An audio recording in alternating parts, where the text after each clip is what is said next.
pew.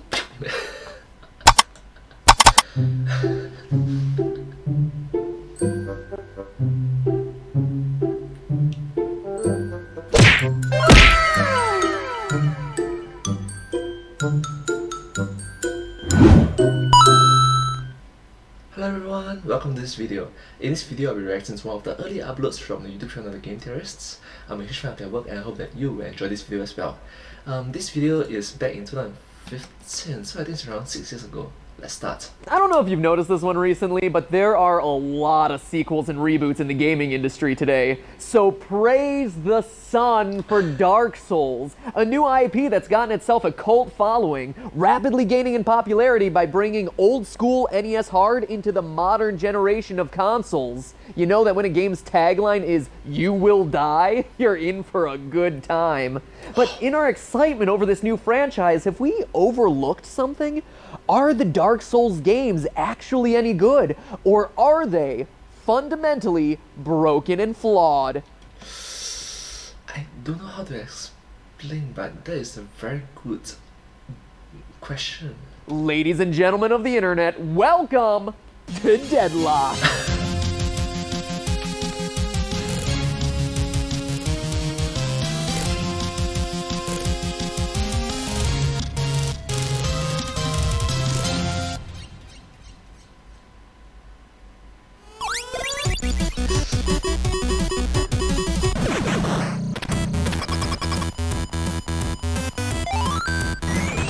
Vengeance will be mine! Giant Dad, be my strength. Any discussion of Dark Souls has to start with the difficulty. The series became famous for bringing old school difficulty into the modern day gaming scene. Hey, just because a game is hard doesn't make it a bad game. True, just because it's hard doesn't make it a bad game. Wasn't going to say. In fact, I would say that the game's extreme difficulty serves to make it one of the most immersive, all-consuming gaming experiences on modern consoles. Forget your Oculus Rifts and curved TVs, Dark Souls has you in the moment, every moment. There are countless other games with incredibly detailed dungeons and castles that I just sprinted right through on my way to the next piece of loot or quest item. I couldn't tell you a thing about the level design, but Dark Souls is burned into my mind. This isn't a game you run through your first time. This is a game you memorize. That's also correct. That's one of the reasons why it's so popular as well. I agree. A game that has you paying attention to every floor tile, every enemy placement, and every item box. Damn mimic boxes. I know! It's a game with dramatic stakes. You can't get careless, which forces you to be aware of every single detail the designers put in. And isn't that the point of a game? To immerse you in another world? If so, Dark Souls absolutely does that. That's correct. And Dark Souls does cut it to the point. Brings me to what I was originally trying to say. A difficult game is fine if the difficulty is fair and comes from the gameplay. But Dark Souls is difficult for unfair reasons, and that unfairness ultimately undermines the immersive experience you just described. First, you have no idea where to go at any given time. Which provides you a great experience where you're discovering and connecting with a world independent of any obvious guideposts. Except for when it doesn't. Yes, it's great you get to discover your own path, but when the most essential item in the game also happens to be the most absurdly hidden, yeah, a little bit of direction, a clue, anything would be nice. I, of course, am talking about the Rusted Iron Ring. That's true. If there's sort of a clue or guidance. But wouldn't that make it more unfun for the more professionals? Ugh, this is gonna hurt, huh? Oh yeah. This ring, which enables you to quickly walk through water, an ability, mind you, that is necessary for huge chunks of the game, can only be found by leaping off an elevator onto a somewhat secret platform, leaping into another ledge in a game that is far from a platformer, let's be honest, then climbing up a tower and crouching in a bird's nest so you can be flown back to the tutorial level. Without reading a strategy guide or an online tutorial, you would never know this. Same thing with Saving Solier. And this is the type of obscurity that makes Dark Souls so difficult, expecting you to figure things out without getting any clues. Yeah, it's like Dark Souls. Yeah, good luck. But can't that also be seen as the beauty of the game? The fact that it breaks gaming conventions. We, as gamers, are so trained to think in established patterns, see a red barrel, shoot it to make it explode, that we find it difficult to break from those patterns. Think out of the box. That's impressive. Dark Souls is one of the only games that forces you to do that. Instead of just riding the elevator shortcut like you would in any other game, you need to pay attention to your surroundings even then. And notice that there's a break in the wall. It's an incredibly subtle clue, admittedly, but the developers also know that this is the modern era where people talk online, get stuck, and there are literally hundreds of websites out there to help you out. I don't think it's hundreds, I think it's thousands or even millions. Think that people would be complaining so much about Ocarina of Time's water temple if the internet had existed? Well, I should say high-speed internet had existed during the time? I don't... Oh, snap.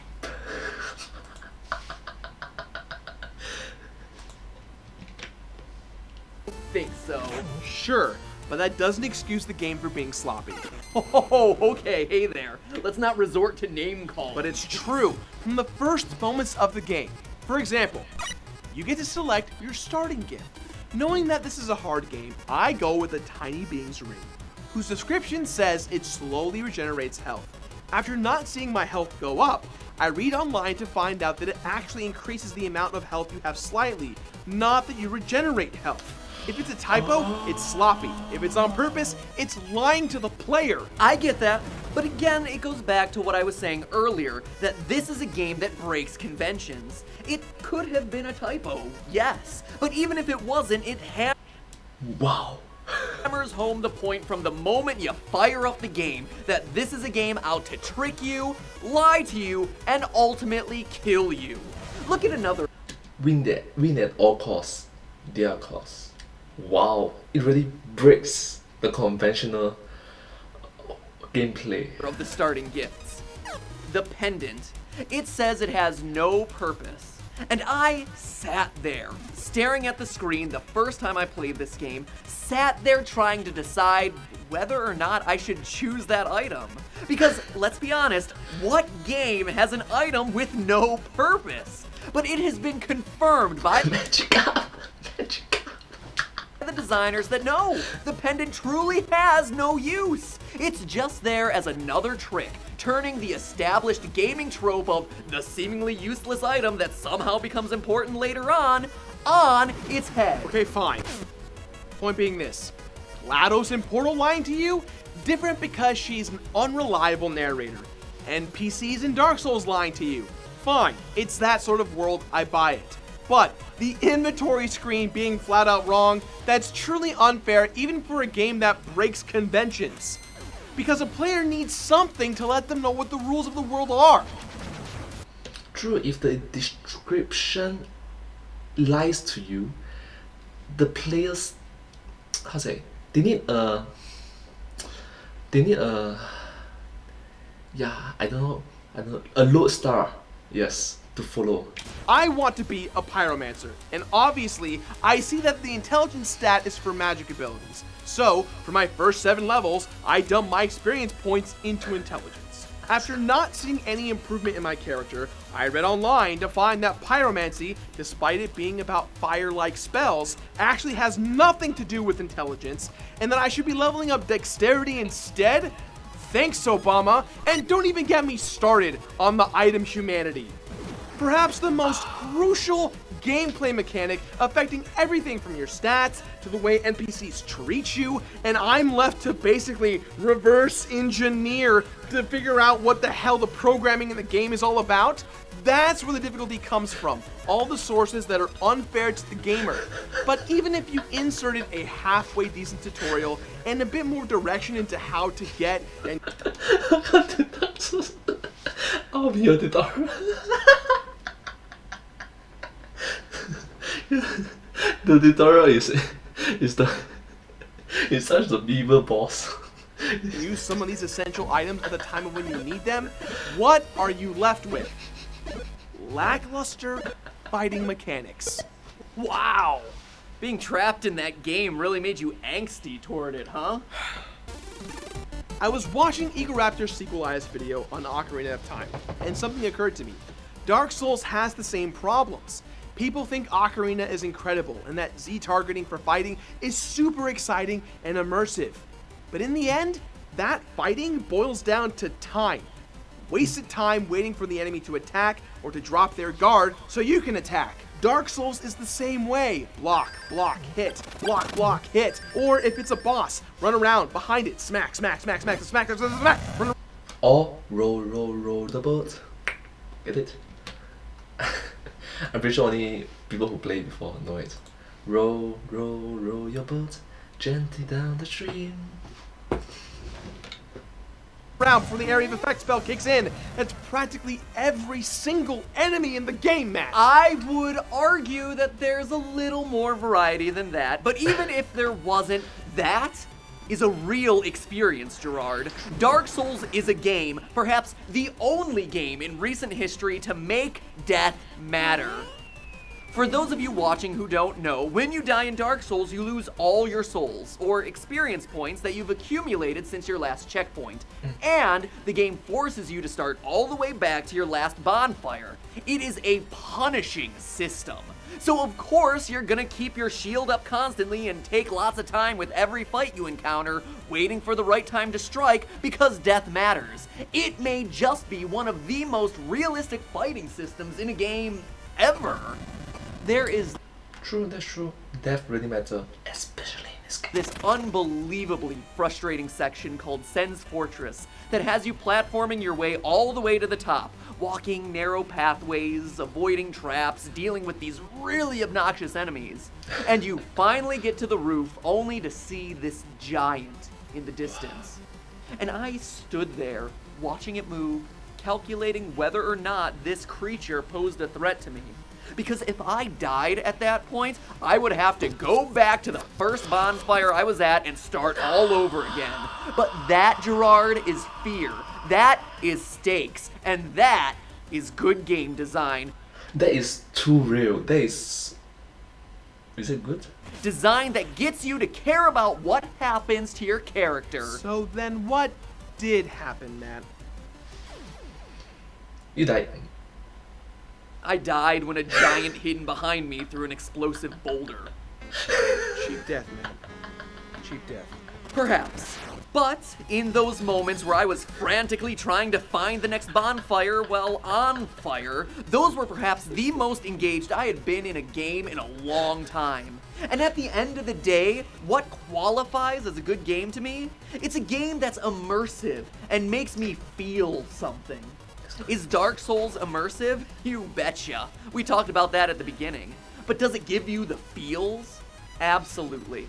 Because you're given so little information, it keeps you hungry for the next clue as to what the heck is going on in this world. But ultimately, it doesn't tell you anything in the end, alright? Quiet you, this is my closing argument. Even though it doesn't tell you all that much in the end, that's what's so exciting. It lets the player come up with their own interpretations, which has resulted in a vibrant and active fan community. Dark Souls is challenging, not just from a difficulty sense, but very much like a complex piece of art. You chew on it, you think about it, digest it, discuss it. It's an empty vessel that the player gets to fill in.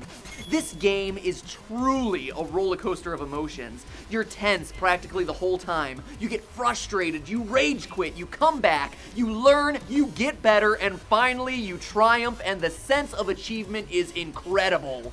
But beyond just gameplay, there are moments that are legitimately shocking, fearful, even moments that I found incredibly sad. I don't think I've ever wanted to give up on a fight more than I did with Sif the Great Wolf, once this little creature started limping around the arena. That attention to detail couldn't be in a game anyone would consider sloppy.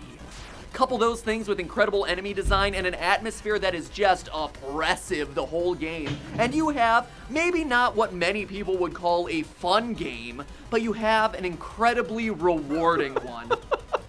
But a game still has to be playable and enjoyable to play in order for it to be good, Matthew. Players shouldn't have to reverse hack the programming algorithms to figure out the effects of items or stats, and they certainly shouldn't be lied to about what an item does by the inventory screen. Combat shouldn't be this repetitious slog, and it should be all worth something. The ending of Dark Souls is the modern day equivalent of congratulations, a hard, tedious slog that results in an ending that isn't satisfying and doesn't bring you any closure. You compared the game to an empty vessel that players fill in. I got the reverse. By the time I finished the game with the lackluster boss fight and obtuse endings, I was the one feeling left empty. Wow. Oh. That was a really depressing ending. I used to be an adventurer like you. Then I played Dark Souls. Like Dark Souls! Ladies and gentlemen of the internet, we have reached DeadLock. Now the decision is in your hands. Who's number one and who's number none? Click on the person you think argued it the best, or click the link in the description to cast your vote and settle this debate once and for all. Wow. Also, anyways, from last time, League of Legends won significantly 69, Dota is 28%, and Smite is 3%. Why the 69 of LOL? I know that LOL is going to win significantly because there's a lot more casual players, like casual players, not professionals. Well, oh, why the number is so weird? Anyways, yeah, thank you so much for watching this video. If you do like this video, please consider like, share and subscribe to my channel, and comment down below if you have anything to share with us. Thank you so much. The video that I just reacted to is a YouTube video from the YouTube channel The Game Theorists. Their videos are amazing, do check them out and show support to them as well. And remember, that's just wait. Did not do that, this is DeadLock. Anyways, I'm going to say that. Anyways, I'm going to do it anyways. And remember, that's just a theory. A game theory. Thanks for watching.